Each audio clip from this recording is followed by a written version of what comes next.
Hello, friends, internet, beautiful people. Rotoworld's Josh Norris here with Ian and John for your Monday/Tuesday podcast at the end of Week 3, heading into Week 4. Gentlemen, how are we? Doing good. Now we got almost 3 full weeks of action under our belt. It's also mostly good football yesterday. A few bad games, but I like the late starts we get for this new podcast on Monday because it allows me to intake more coffee before we come on. So I'm actually more prepared and awake now. Can I be honest with y'all? You always are to start pods, so you might as well continue. I had my heart broken this weekend. Oh. You know, it's a 6-year relationship. We've done like 300 episodes of this podcast, so I feel like I should tell the listeners all about this. So 6-year relationship, and you know, there are like peaks and valleys, there are highs and lows, and it actually happened yesterday. And you know, it was a really big moment for me and the other party because it was one of those great moments where you feel that, you know, your team, Aston Villa, could beat Arsenal. I was wondering where this was going. 2-1 now it makes sense. with a man up with about 10 minutes to go, and then just this club that you've devoted so much energy, so much passion into, gives up 2 goals in the final 10 minutes with a man up. I did witness you watching the game before we went live on air Sunday morning, 15 minutes late, but I will say, I am jealous, not that I watch the team or anything, I'm jealous that you derive that much joy in anything in life. Well, I've never been that excited ever. I also had a lot of joy seeing in the look on your faces when I was talking about what you thought was a relationship, because we know that's completely out of the case because I write about football online. All right, so today, everyone out there, we will be talking about some notable narratives from the weekend, kind of spinning those forward as the show goes along. Plus, at the end, John Daigle will hit on some very, very important waiver claims in your league, and all that list is available in his waiver wired column. Let's start off, though, with tailing off the end of last night's Sunday night performance. It was the LA Rams beating the Cleveland Browns 20-13.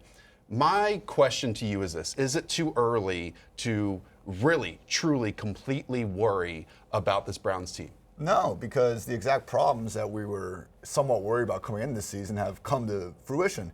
We worried about the Browns' offensive line when they released Greg Robinson, only to re-sign him. Traded Zeitler for Olivier Vernon. Just pretty much ignored their depth across the entire front. And yeah, Baker has had a very little time throughout the year. Hasn't helped his cause, but there has been no dominance from this offensive line. And then adding to those problems is their tight end situation. I mean, they talked about it on the broadcast a little bit, but last year they at least had Njoku, I think it was Fells, 2 guys that could, even if they weren't the league's best blocking tight ends, they could moonlight a little bit, help chip guys. Now they got Demetrius Harris, Ricky Seals-Jones, who are glorified slot receivers. Ian, there are so many problems on this team. Just to jump to the tight end, though, to me is like underselling how bad Baker Mayfield has been, how bad Freddie Kitchens has been. Play calling horrendous. Horrendous. And we look last night against the Rams.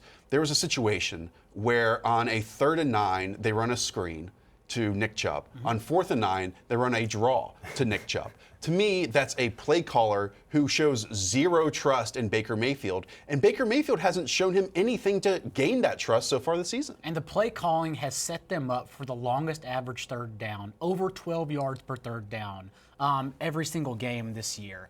And as you said, it stems from Baker Mayfield, but it begins with what Ian said, the offensive line issues, because they clearly can't protect. Baker Mayfield, per friend of the show, Evan Silva, was #1 in the nation all 3 years in Oklahoma, passing against pressure. And so far, his rookie year, median rate against pressure, and this year, towards the league low and passer rating under pressure. I don't know why it is trailing that much, how you were so good in college and then suddenly terrible as the league gets more and more tape on you, but it's clearly an issue, especially because it's not getting any better. The pieces they have in place now are their offensive line for the future. And it's not just not getting better, it's actually getting worse. Yes. I think Baker Mayfield is getting worse in terms of pressure, in terms of working in the pocket.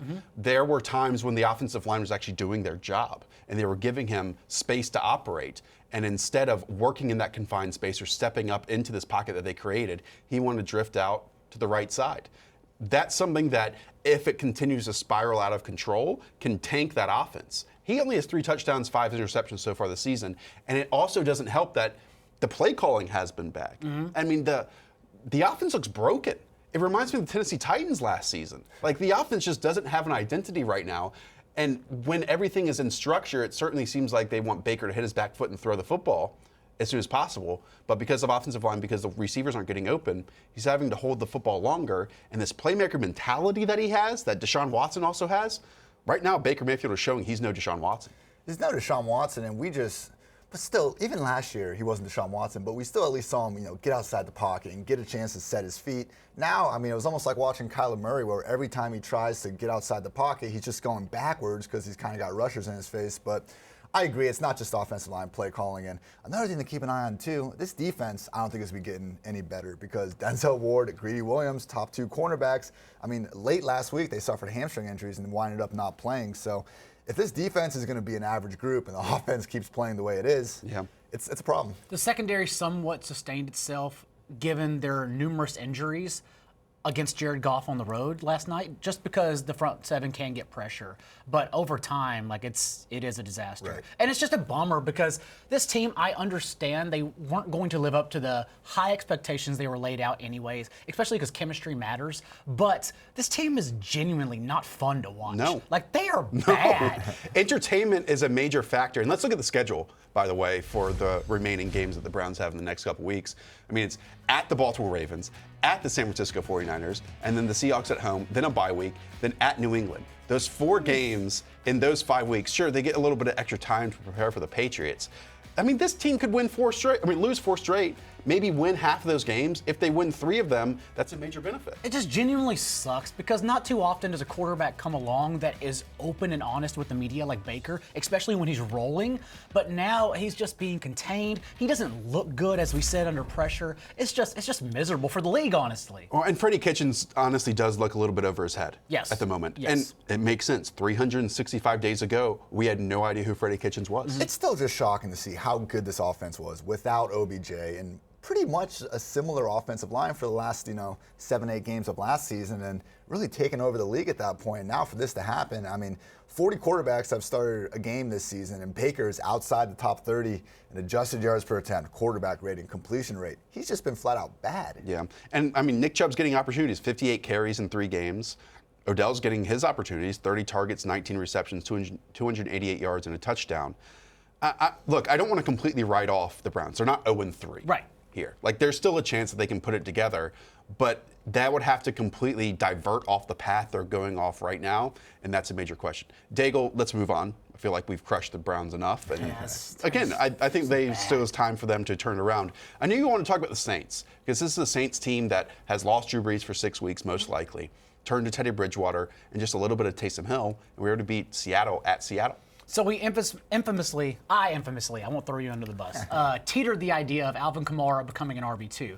But it turns out when you lose your starting quarterback, you just automatically become the most important running back in fantasy football. Yes. Alvin Kamara leveraged Drew Brees' absence into a career-high snap rate, 88% of offensive snaps. And thus, let's go through the roller coaster. It led me to then turn on the Saints games last night and watch it they were up by 3 scores against the Seahawks without Drew Brees. That's impressive. That was one of the most miserable offensive performances I've seen this week. Teddy Bridgewater threw 1 attempt over 15 yards, and it wasn't completed, by the way. They depended on Alvin Kamara to make absolutely nothing out of screens behind the line of scrimmage, and he did because he's Kamara. And he just danced and pinballed his way around on a 29-yard touchdown. But when they were pinned on their own 20 to drive, it was horrible to watch. They had to buoy stopping the Saints on 4th down on the 40-yard line to take a shorter field into a touchdown. They had to use special teams to return a kick. It was just defensive touchdown. Yeah, defensive touchdown. It was just truly, truly miserable. And they were set up shorter field because they missed a 53-yard field goal, but then got broken out of that because the Seahawks jumped offside. So they got a 1st down and then ran it in for a touchdown. That was what led to Michael Thomas's 1-yard pass.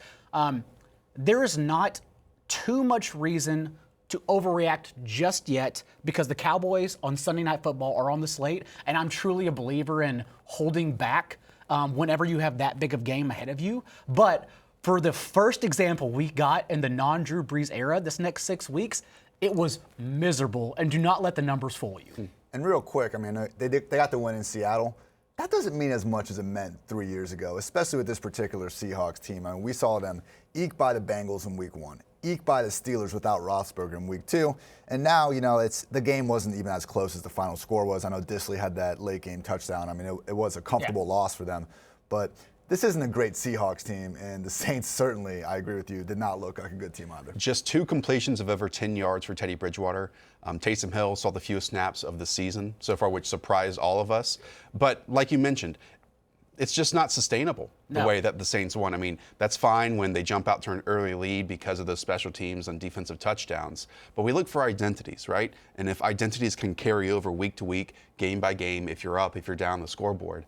And in this small sample size that we do have Teddy at the quarterback position at the helm, the offensive style was not sustainable for success. So perhaps Kamara then teeters and hangs around as a top 5 running back for the rest of the year. But with this offensive path, he can't. He won't. Like, he has never played, as we said, a career-high 88% snap rate, and that's for a reason. Sean Payton hates playing him that much. So why would he suddenly continue doing it week in and week out because he feels forced to? Well, I think we look at small sample sizes here, right? And they did it this week because it was working and because they wanted to win, and they were winning by a big margin. I mean, obviously, Seattle had an untimed down to make the scoreboard look decent. So it was working this week. Who knows what might work next week? Latavius Murray might have 17 carries for 78 yards and 2 touchdowns. Like, that could be a possibility, or Michael Thomas gets more involved as well. I would point out, too, like, the Saints, they are kind of a dink and dunk offense. It's not like with Brees, they're chucking the ball downfield all the time. That's a great point. I think in week 1, he had that long completion again to kind of help ice the game, but that was it. The problem is, Brees, future first ballot Hall of Famer, I think he's earned the respect of defenses and defensive coordinators a little bit more than Teddy Bridgewater. So it wouldn't surprise me in future weeks to see defenses load the box even more than they did yesterday and cause for even more problems. Which is why I'm genuinely concerned about Michael Thomas moving forward. Alvin Kamara, top 10, it's still up in the air for me. Yeah, you mentioned Sunday night. That's Cowboys, and they actually have them at home, New Orleans. Then it's Tampa Bay after that, Jacksonville, and the Bears in their next 4 games. And again, who knows what Drew Brees looks like when he comes back from thumb surgery? We're talking about thumb surgery here. And like I said, they could open the offense more. Perhaps they held some things back. It was Bridgewater's first start. Let's just get out of Seattle and then continue on from there. There are 7 teams that are 3-0 right now. Dallas Cowboys, LA Rams, San Francisco 49ers, Green Bay Packers, New England Patriots, Buffalo Bills, Kansas City Chiefs. Some of those teams heading into the season, we anticipated them being very good. Some of them we are surprised that they are 3-0. So Ian, let me turn to you. Who do you think the best team is in football right now?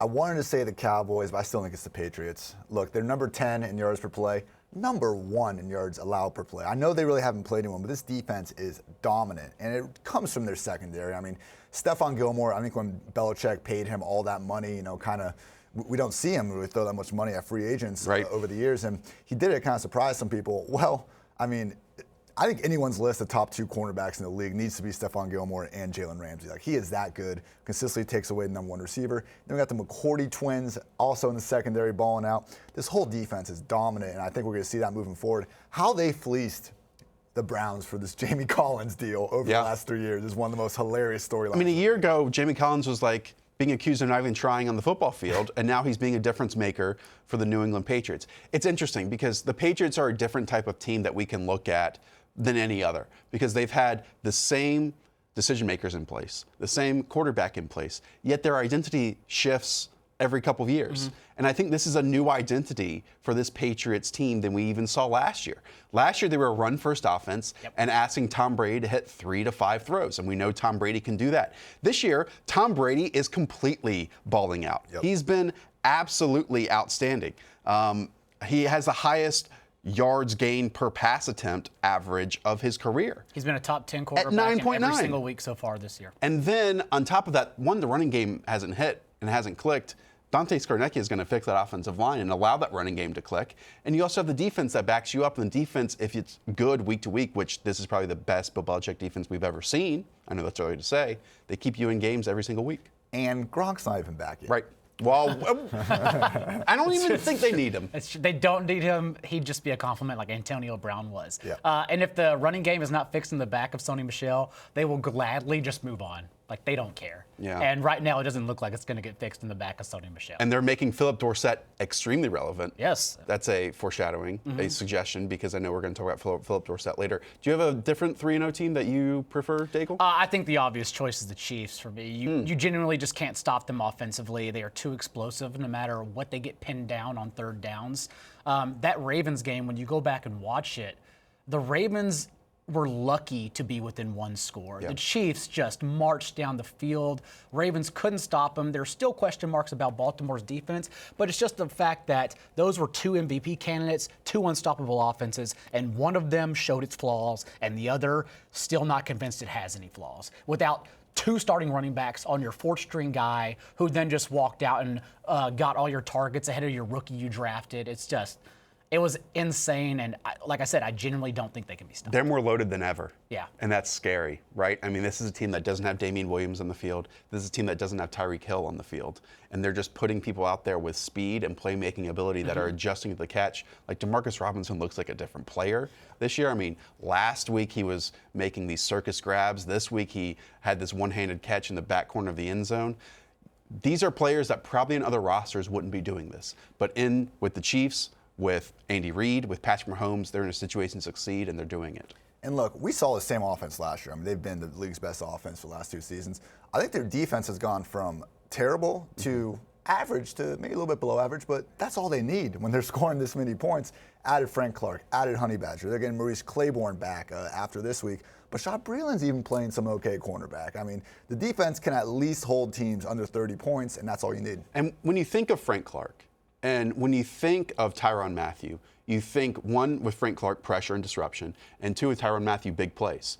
That is kind of the name of the game for these defenses that are average. Ones that end the 3rd and 4th quarter when it's close in the scoreboard, having your defense make that one play, that one big play that can give your offense an extra possession in the other team's half. This defense can probably do that for Patrick Mahomes better this year than they could last year. It's the Saints Super Bowl recipe. They just threw out a defense that had playmakers on it, but allowed high yards per attempt. It didn't matter. In shootouts, when you know you can match point for point, all you have to do is create 1 or 2 plays of your defense, and then the offense will take it from there. And that's what the Chiefs are doing. I think the most fun part, though, about the Chiefs is watching Patrick Mahomes' development in just like his 2nd full year as a starter. He's yelling at offensive linemen. He and Andy Reid are getting in like heated discussions during clock management moments that actually matter. Like, Mahomes is actually helping Andy Reid develop. That's cool. That's fun to watch. He's actually even more comfortable in this offense, I think, this year. Totally. I quickly do want to talk about the Cowboys, though. I mean, you look at different times in a season, right? And good teams, it's not always going to go perfectly. It's not always going to go swimmingly. And the first half against the Miami Dolphins was not perfect. I mean, they were just 10-6 leading at halftime. They overcame that poor half. It's kind of like when you're on camera and you screw up, and you know you screwed up in your head, and you're frazzled, and you're in the moment, and it feels like it's taking 30 seconds. But instead of, diving down deep into the dungeon of your performance that day, you reset, right? You take a moment, you reset, and that's what the Cowboys did at halftime. And I think it's because they're able to do that. Dak has taken that next step. And it's not just relying on this offensive identity of let's hand the ball off to Ezekiel Elliott. Now you can also hand the ball off to Tony Pollard. Now you also have Amari Cooper on the outside beating Xavier Howard. You also have bullying Xavier Howard. Right. You also have a fantastic play caller who seems very comfortable and confident in his quarterback, and a quarterback who's very comfortable against pressure now. And this is just a different team, I think, that we have seen in previous years with the Cowboys. They're actually fun. Like, I think they're enjoyable. And I think a lot of the country hates when the Cowboys are good. I like this Cowboys team. Absolutely. And look, Kellen Moore deserves a ton of credit, obviously, but put some respect on this offensive line for getting back to being the league's best unit. I mean, that was not the case the last 2 years. Dak Prescott had a 9.6% sack rate last year, which was, if not the highest, right up there. Now it's at 2.1. I mean, that's more than half of what even his career best was back in 2016. So they're bullying everyone. And the one guy that also stuck out to me just rewatching that game, Robert Quinn. I mean, he was bringing some heat off the edge. I think he only had 1 sack, but even if they can just get some guy opposite DeMarcus Lawrence, like we saw them have at Randy Gregory last year, that can help that defense even take another step. His 1 sack was 1 sack more than Taco Charlton's. So, and 1 sack more than the Broncos have as a team so far this which season. Is still crazy. And quickly, Tony Pollard and Zeke Elliott both rushed for 100 yards yesterday, but they didn't run into a single 8-man box. And that's not a fluke. That's Kellen Moore. That actually matters. Cowboys have the Saints and the Packers the next two. We're learning a lot about the Cowboys even more. So we talked about the teams that we think are the best of 3-0. Here's the stat for you. About 74% of teams that start 3-0 make the playoffs. So of the 7 that we have so far, 2 will probably miss out. I don't want to, put a negative spin on people who are fans of these teams that are 3-0, but we have the Bills out there. We have the Packers out there. Mm-hmm. We have the 49ers out there. Are in these teams maybe one that you might nominate? Again, sorry to make you be negative, but one that might not make the playoffs. I think it's the Packers. And wow. Their defense looks great. Yair Alexander is truly one of the league's next best cornerbacks. Kevin King's really talented too. They added Zadarius Smith, Preston Smith. Pass rush looks great. They're averaging 7th fewest yards per play allowed.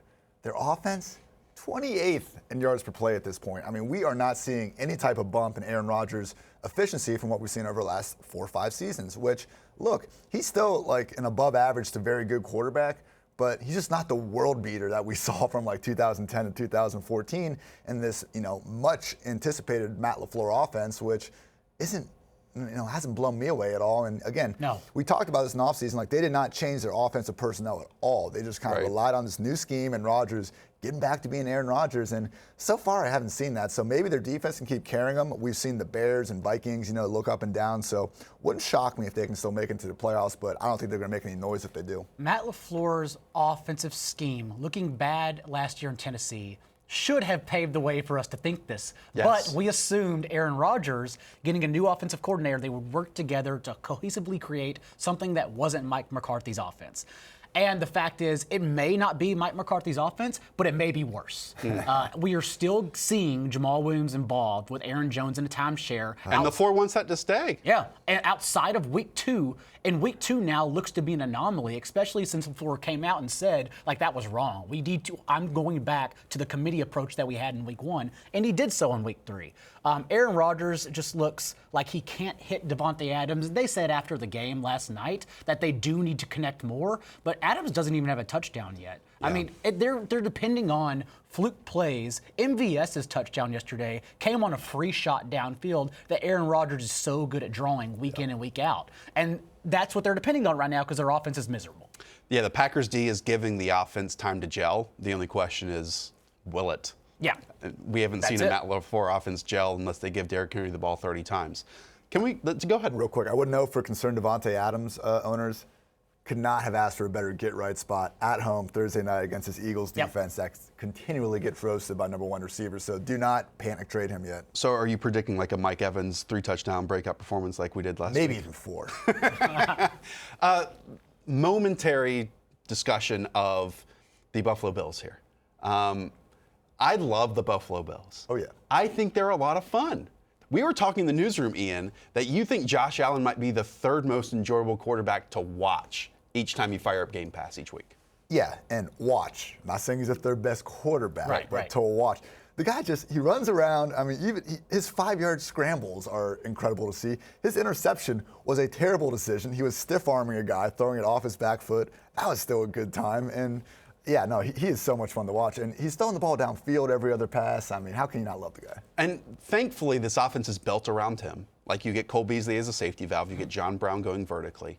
I think if the Bills are actually going to be real contenders in the AFC, and that's a big step because you have to overcome the Ravens, you have to overcome the Chiefs, you have to overcome the Patriots. You have to overcome your own division. Yeah. Exactly. Then Josh Allen has to limit those mistakes. Yep. I don't know if he can. Like, I think that's just who he is, and that's fine. But that just might cap your ceiling as a team unless you do hit those games. And we've seen some, mistake-prone quarterbacks not make mistakes in big games. Joe Flacco, for example.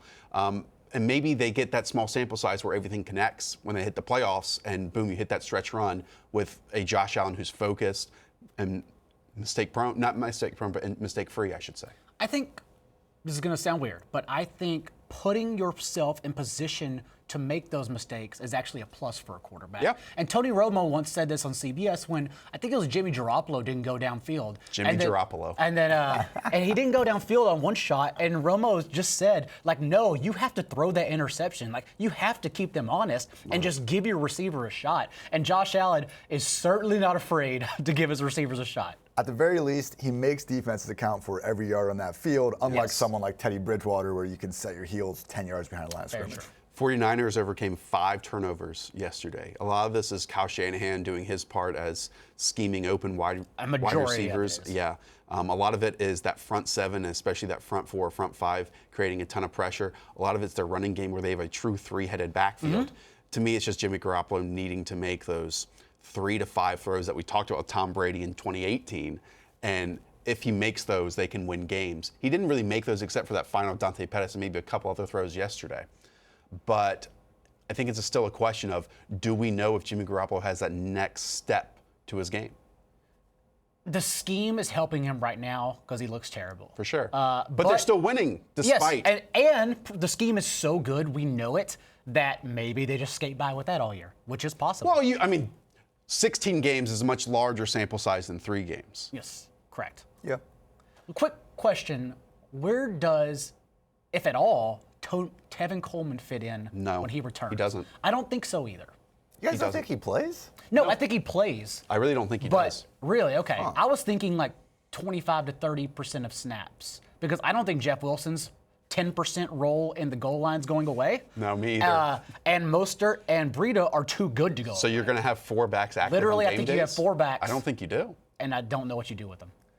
I don't have the answer, but I have a really hard time thinking Tevin Coleman's going to be a healthy scratch. If anything, like they're going to, I think his time frame on this high ankle sprain was like 2 to 6 weeks. It's definitely going to be more towards that 6 weekend with how well the rest of the backs are playing. They do have a bye, so maybe he does return after that. Who knows? Okay, now let's shift over to John Daigle's waiver period, his waiver wired column. It's certainly important at this time of the year with all these injuries that are happening to your lineups, and when you really forget about where you drafted any of these players, Daigle's got you covered with his waiver column up on Rotoworld. But let's hit on a few of these notable names, starting with the New York Giants. We're always looking for these starting running backs that can be found in that waiver period. Yes. Wayne Gallman is now, that's the case with him in New York because Saquon Barkley is out with a high ankle sprain. The reports are Barkley will be out for at least a few weeks. But on the Giants' active roster right now, they have 2 running backs, Saquon Barkley and Wayne Gallman. Perhaps they sign C.J. Anderson off the streets. Perhaps they bring back Rod Smith. Maybe they even call up Austin Walter or John Hillebrand from the practice squad. I cannot believe you didn't mention Jonathan Stewart. Jonathan Stewart's out there as well. I thought he was at UPS, but maybe not. Either way, Gallman is going to get every touch. I am slightly skeptical on using your number 1 waiver wire unless you have Barkley on him, just because we don't know the time frame for Barkley just yet. I would assume 4 to 6 weeks. It's a high ankle. It's probably 4 to 6 weeks at the very least. So if that's the case, then yes. Okay, never mind. Scratch what I said. Just use your number 1 pickup on him. But the thing with Gallman, I guess, is one, he's not the best talent, right? He's not talented at all. That's maybe taking a little too far. But I also think the Giants' offensive line has improved this season. Now, Gallman got no opportunity because the Giants were working back from a deficit. I think he had 5 carries for 13 yards against the Bucs this weekend. Any thoughts on Gallman here, Ian? Because we care about opportunity. He might see 15 to 20 touches in each game. He's going to see all the opportunity. I'm wondering how much the opportunity is going to be with Danny Dimes under center. It seems to me a little bit like a Josh Allen situation from last year where you got a quarterback who's fine with taking off, who wants to throw downfield, not check down. And, we saw last year LaShawn McCoy really not just get enough opportunity week by week basis to put up many fantasy points. I do think this Giants offense is more complete than that Bills offense was last year. You got more talented receivers and people running around, but I don't know. I'm hesitant. Like if you got a fab budget, I would not use a ton on a guy who, it wouldn't shock me if they bring back Rod Smith and they roll out some type of committee system. I think just because, same thing with Christian McCaffrey, Saquon Barkley, these, I hate this word, generational talents. Just because they get out, I don't think we should assume their backup is then going to take on that bell cow role. So I understand Daniel Jones' rushing ability, perhaps taking away from Gallman, but I consider it a plus that Daniel Jones is under center because he at least keeps the defense honest, whereas Eli Manning did not before. Yeah. It was truly Barkley being special and making plays from behind the line of scrimmage. Again, we're just skipping the surface of Daigle's waiver column. Go check out the full one on Rotoworld. Next up is Nelson Agholor. Here's the last 2 weeks for Nelson Agholor and the Eagles. 23 targets, 16 receptions, 157 yards, and 3 touchdowns. I might add, he went full Agholor and, fumbled a ball and made some mistakes on his own, but still had a very, very good stat line on Sunday. Nelson Agholor and Matt Collins led the Eagles in routes run as their two primary starting receivers. J.J. Arcega-Whiteside was number 3, but the lack of proven production and rapport that Hollins and Arcega-Whiteside bring to the table only enhances Nelson Agholor. The issue here is that he is a hot commodity for 1-2 weeks, and then Alshon Jeffrey and Deshaun Jackson come back, and Agholor goes back to being Agholor, just like a single-game DFS guy, and perhaps waiver wire filler just in bye weeks. But for this Thursday against the Packers, at least, it is a very tough defense, but Carson Wentz goes to him. They create plays to Nelson Agholor. It is intentfully, like you can tell when you watch the game, goal line plays. He's the receiver and their pick options. So for at least one more week, he's their 25%, 30% target share guy. That's absolutely worth starting. I was very surprised to see Ertz so minimally involved. I haven't rewatched that game closely. Try to shut him down. I was about to say, I'm guessing the Lions just really focused their attention on him. Concerted intent to shut him down. But yeah, I think he can give you 1 week upside at the very least. Yes. In this Packers matchup, he's going to be in the slot with old man Tramon Williams trying to track him. Should not see much Jair Alexander, which is obviously ideal. I mean, again, not a situation where I blow my entire budget on the guy. I said 1 week. He should definitely have that same streamer appeal he had this Sunday again. Antonio Brown is no longer a New England Patriot. Julian Edelman had chest x-rays, and I think we'll get an MRI next. Josh Gordon was hobbled in Sunday's matchup for the Patriots. That has left Phillip Dorsett in 3 games, 14 targets, 13 receptions, 187 yards, and most importantly, 3 touchdowns here. Look, Phillip Dorsett, he's been in the league for quite some time. Is he finally making that post-hype jump here with the Patriots this year? It's more or less opportunity on a team that has converted from 21 personnel heavily last season to now they have to use 11 personnel and keep him, Josh Gordon, and Julian Edelman on the field. And any significant injury that comes from Julian Edelman perhaps missing time, I think he'll be fine for this week. But if he misses time, it also helps Phillip Dorsett. It's only been 2 games now he's played this season without Antonio Brown, but still 574 and over a touchdown average. Going back to last season, Phillip Dorsett also scored touchdowns in the playoffs, as we know. He has an actual rapport with Tom Brady. And this new look offense for the Patriots, I think he's actually serviceable for the rest of the season. He reminds me of Demarcus Robinson or Mecole Hardman, where when you're anyone in an offense this good, you're going to offer weekly fantasy value. I still think he's more of just a clear-out option. I think they want Edelman and Gordon to be getting the bulk of the targets, but that clear-out option has been very productive through 3 weeks. And, it's wild that the Patriots, they're easily kind of number 3 pass game option as a former first-round pick that can run a 40 in under 4.3 seconds. So he's well overqualified for this role, and because of that, we're seeing some pop performances. On the topic of Dorsett, on the topic of Robinson, on the topic of Hardman, I was driving home yesterday from work because I had this lineup conundrum, John Ross or Mecole Hardman or a few other names.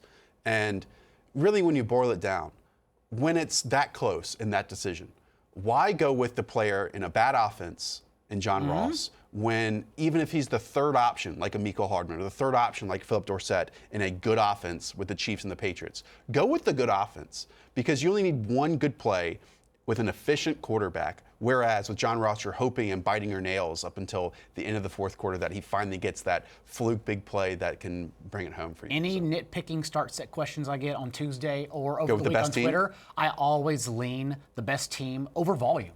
Just being on a better offense that's going to score points can trump volume. Speaking of the best team, that's not where we're going with your last waiver pick. No. And I'm actually keeping it to the end because I'm going to try to talk you out of this.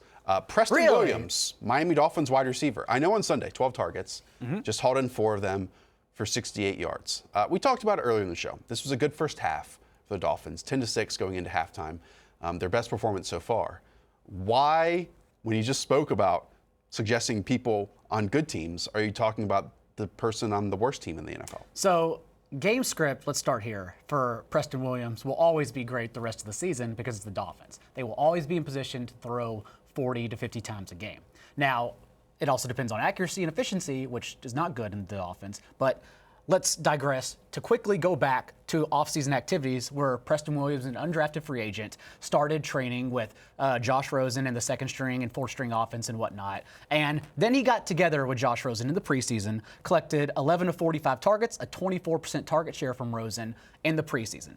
He then gets Rosen now in week 3 in Rosen's starting debut, regular season debut for the Dolphins, and gets 11 of 39 targets, which is a 28% share. So now we're looking, if we collect all those, it's a 26% target share for Preston Williams. He has only been charged with 1 drop thus far. He's still an Antonio Callaway. It's clearly, he's clearly makes some rookie boneheaded plays that Antonio Callaway did, but the explosiveness is there, the size is there, and the opportunity is absolutely there. I don't know if I want to target anyone in this Dolphins offense, but I will say Josh Rosen has had 5 or 6 deep balls just hit his receivers Josh in the Rosen chest. has looked good. Josh Rosen, amidst a terrible supporting cast, has looked good this year.